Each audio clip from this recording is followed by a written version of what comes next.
You are now tapped into the Corrected Felon Podcast with your host Inspire the Block, aka the Lone Wolf on the Middle Passage Media Network.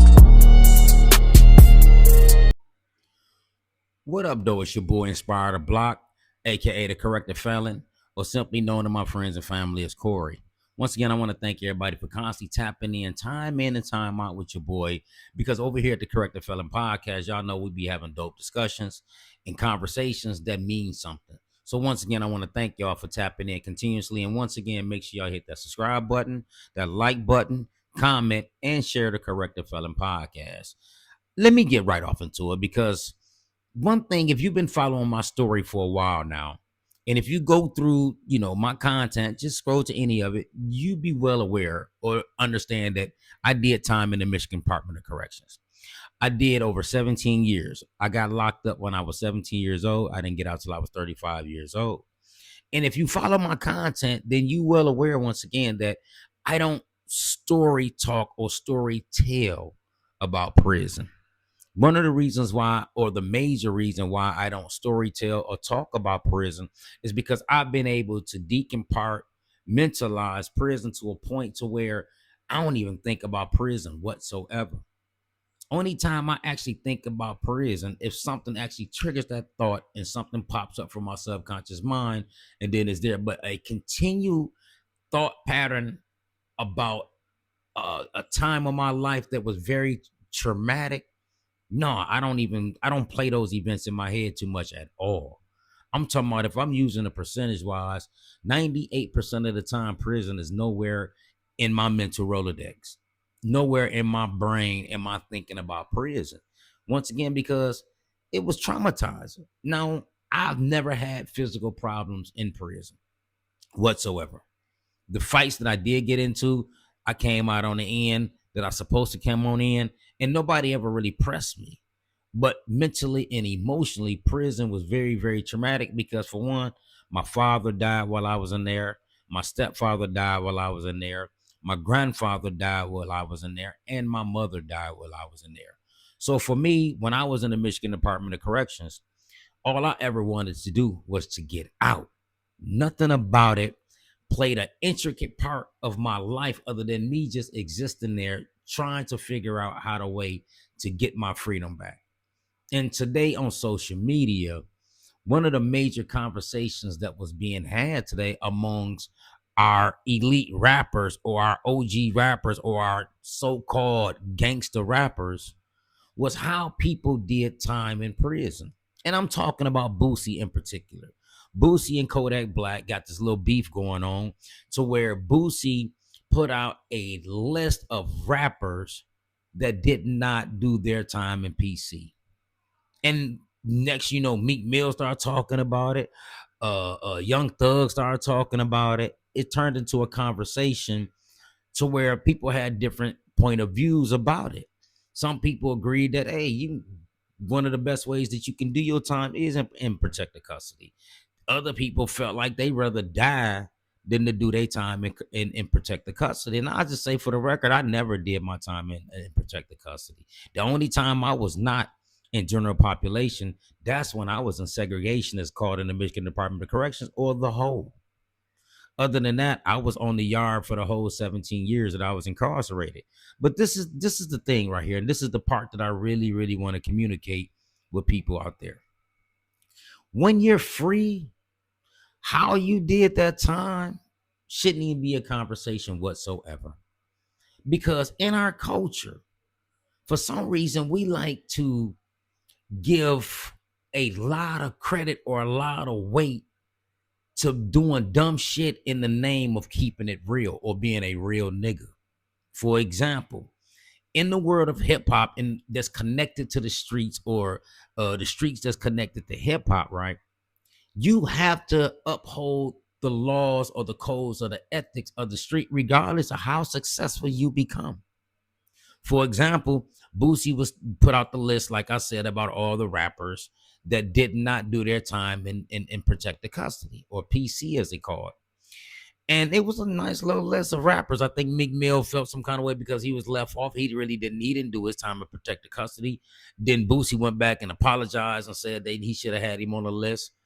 But the point that I'm really, really trying to drive home is that in our culture, this is a sign of realness or fakeness, depending on how you did your time and how you went in there, did it, and came home.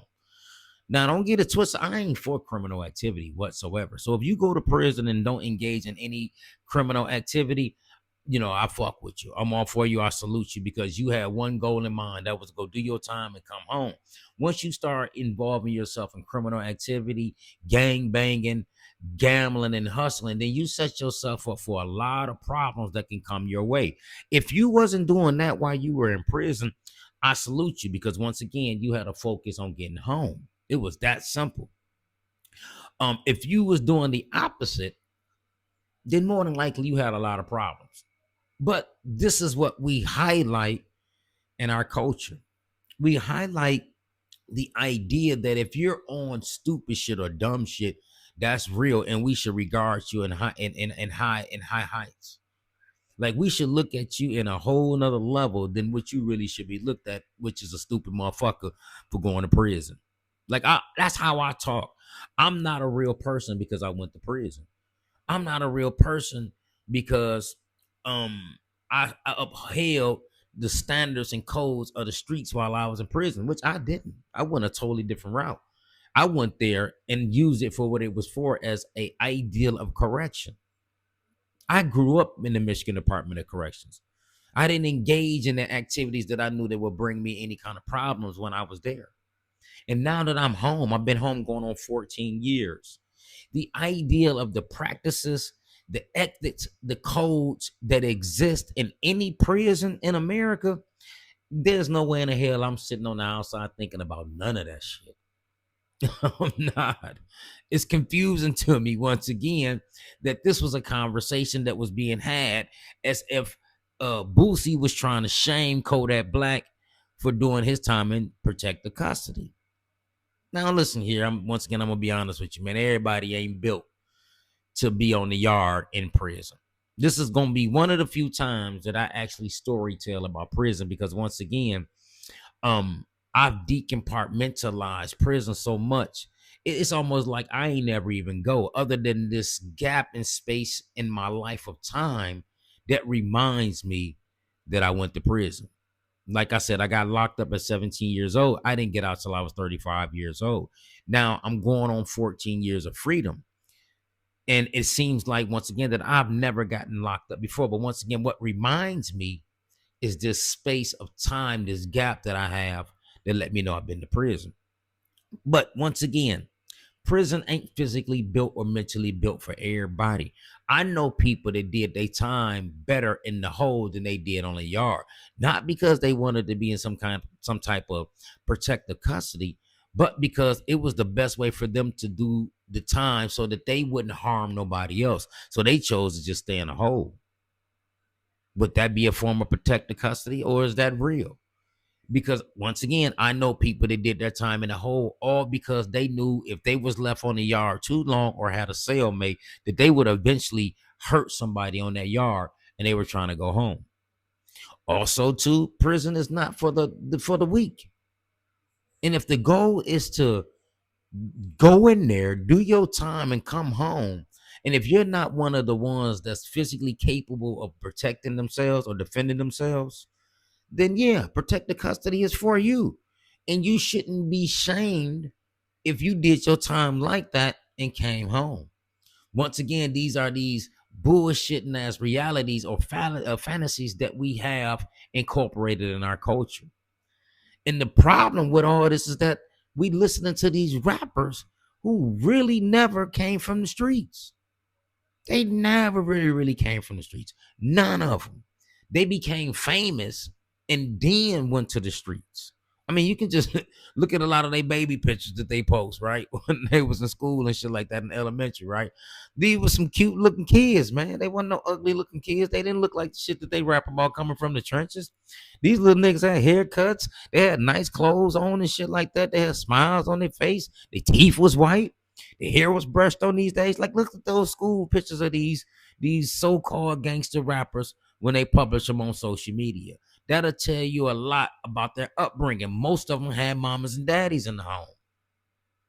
So this idea that they be feeding the streets as if they're these real street guys, man, this is the number one lie amongst these rappers when it comes to the streets, because what they do is sell this false image to these children and make these children repeat in action the bullshit that come out their mouth.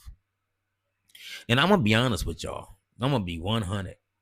I think Boosie is, and I'm talking about Lil Boosie, the Baton Rouge rapper, gangster rapper. To me, Boosie is one of the worst for our culture, because all Boosie ever do is promote the killing and destruction of our youth when it comes to this street code shit. But for some reason, people love to listen to him.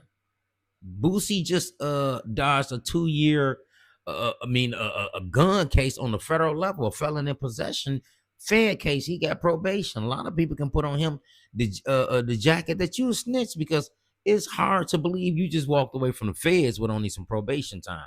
But at the same time, for the benefit of the doubt, maybe you did. Maybe you did work it like that. But once again, these rappers, these fake ass gangster rappers, are a cancer to our culture because of the imagery that they sell to our youth. And this is something that we, as the real OGs, us that really come from the streets, us that really, really did that time, us that really lived out there, got to start checking these rappers about the bullshit that they sell, because at our age, now, I'll be 49 years old. I care about black boys. I care about their well-being, and I want to see them be successful, because I don't want to see nan young boy, even though I know what's going to happen on a major scale, go through what I went through as a youth, getting locked up at 17 years old and doing over 17 years in prison, and losing all of your real loved ones before you even come home. This is what I want to prevent. This is what I'm promoting. I don't promote death and destruction amongst our people. These rappers do all day long, because one thing that they will not do, especially this current generation of rappers, is they won't separate reality from art. Like, they have to have a gangster image instead of saying they're an artist. And this is what is so confusing among our young people today, because our young people idolize our celebrities. They think that our celebrities are the gods. So whatever they do, whatever they say, the kids in the street really believe this is the idea and image of these people, when in reality it is not. So like I said, Boosie is a cancer to our culture. I wish the brother nothing but success, but I wish that Boosie at some point just keep it 100 with these kids. When I mean by keeping 100, let the kids know you live in a gated community. That's protected custody. Right? Boosie caught the gun case out in California with a bodyguard. He had a bodyguard with him. That's protected custody. Somebody's protecting you. Right? A lot of time these rappers ride around in bulletproof vehicles. You're being protected from somebody harming you. Stop selling the bullshit ass realities or the false equivalents as if the way that you're living in society in protected custody is no different than somebody who had to live it in prison. Like, we got to stop this shit. This ain't, as they say down here in Atlanta, this ain't P. That ain't P. I may be using that shit wrong. Once again, I'll be 49 years old, so I may not be using it right, but it ain't player. It ain't gangster. And then the whole ideal of this gangster shit, like, don't get it twisted. I get it. I came from the culture myself. I was a young boy running wild in the streets who was a GD, a gangster disciple. So I understand the ideal of considering myself a gangster. But even though I know now at 49 years old, what I thought was gangster wasn't really gangster. Throwing your life away ain't gangster. Crashing out ain't gangster. Dying early in life ain't no gangster shit. What's gangster is not being a absent father.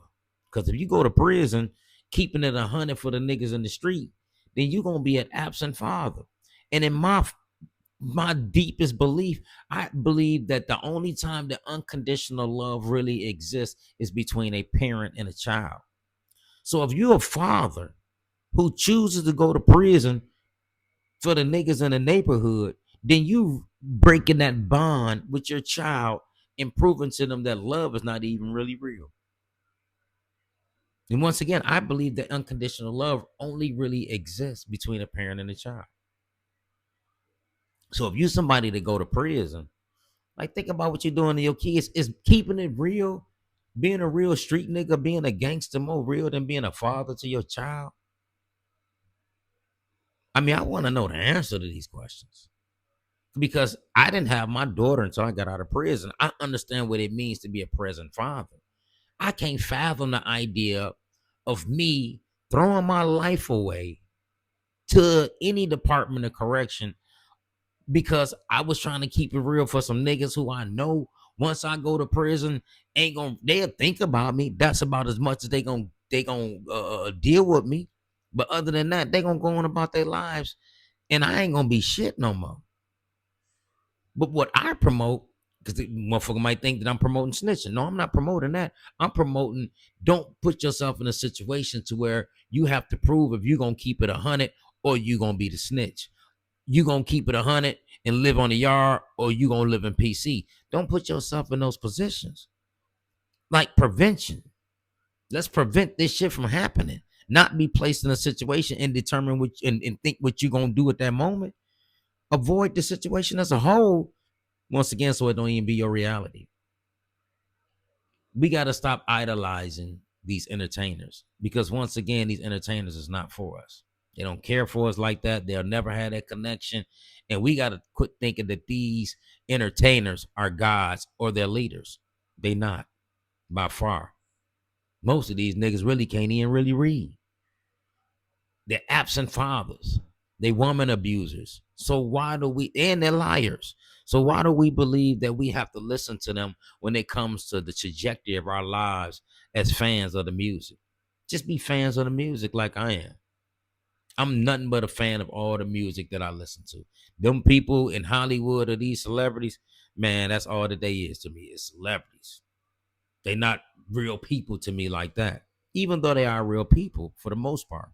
But the ideas, ideologies, and beliefs that they have regarding how I should live my life is just somebody who's listening to their music, man, they can kiss my motherfucking ass on that. I ain't listening to them. I'm not throwing my life away because of what they believe, and you shouldn't either. So once again, I just wanted to, tap in with everybody and let everybody know, like, we got to choose better conversations to have in America amongst our culture and amongst our people. Because talking about whether you were real or not, if you did your time in PC or not, and making a list of all the rappers that wasn't in protective custody while they was in prison, that shit is real corny. At what point are we gonna start to feed the minds of these young people to aspire to be great, well beyond what rappers or entertainers to that extent? We need new engineers, we need doctors, we need lawyers, we need inventors. And that's what we need to be promoting to our children, not this goofy shit of the streets. So once again, it's your boy Inspire the Block, aka the Triple OG, aka the Corrected Felon. Man, make sure y'all continue to tap in with your boy.